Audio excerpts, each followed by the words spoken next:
ta je wurin matsafa arna, su je wurin matsafa arna su ba wa kare abinci ya ci, a sa magani a cikin abincin, kare yana cin abincin zai amai sai a tara man, a busar da aman, a kashe karen, a cire hantan zuciyan karen, a hada, a busar, a daka, a yi magani, a zuba wa miji a cikin kare.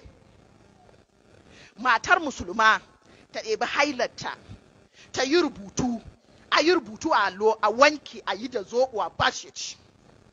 Matar musulma ta sa nama ɗanye al'aura, ta sa tuwon da ta yanka loma al'aura, ta fitar, tana haila, a cikin haila za a sa shi, a fitar da shi, a yi magani, a ba wa namiji. Wani an kashe sha Maiduguri of recent, shi gurjiya zai baki guda 7 ki haɗiye, idan kika haɗiye gurjiya guda 7 sai ki tafi gida, zai fita a bayan gari, za ki tsine a cikin bayan garin, sai a nemi jaka mai naƙuda.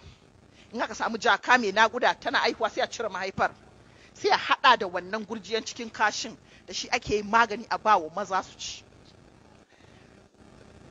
Matan Hausawa, matan Hausawa, matan musulmai, da wannan zaki kama miji, to rabuwa da imanin ki is the worst of all.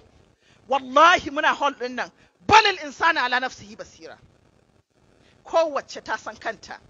Mu a daki, ya relationship ɗinki da mijinki, ya relationship ɗinki da ƴaƴanki.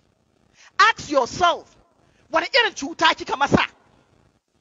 That is enough reason. Wallahi idan ban mai da hankali, mun dauka wasa ne. Annabi sallallahu alaihi wasallam da ya ce da aka yi Isra'i da Miraji da shi, an ga mata ne suka fi yawa daga cikin al'ummar sa jahannama. Mun dauka wasa ne? A cikin mu musulmai yau a ce wai yau ƴa mace tana ba wa ƴar uwanta sadaki, wai ta aure ta ƴar lesbian?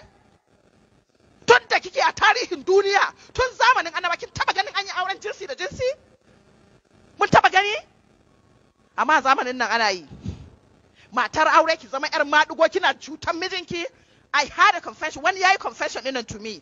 Tafiya yayi, zai tafi east, zai tafi garin Yamarai da tumatir kayan gwari. Motar su ya lalace ta hawan kibo. Da mota ta lalace ta hawan kibo, sai ya ce musu to tun da shi yana garin mota ne, bai yi nisa da Bauchi ba, bari ya juya ya dawo kan, gobe zai dauko makanikin su kwana.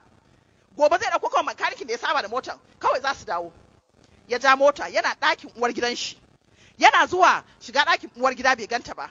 Ya nema bai ganta ba, sai ɗansa ya ce ai baban baka nan, tana ɗakin anti ne. Ya shiga ya gansu right handed, matansa guda biyu suna maɗigo. Right gidan ko a jikinta. Wannan shine cuta da yake bibiyar mu, cutan biye-biye. A cikin biye-biyen da zaki shasa kullum muke faɗa.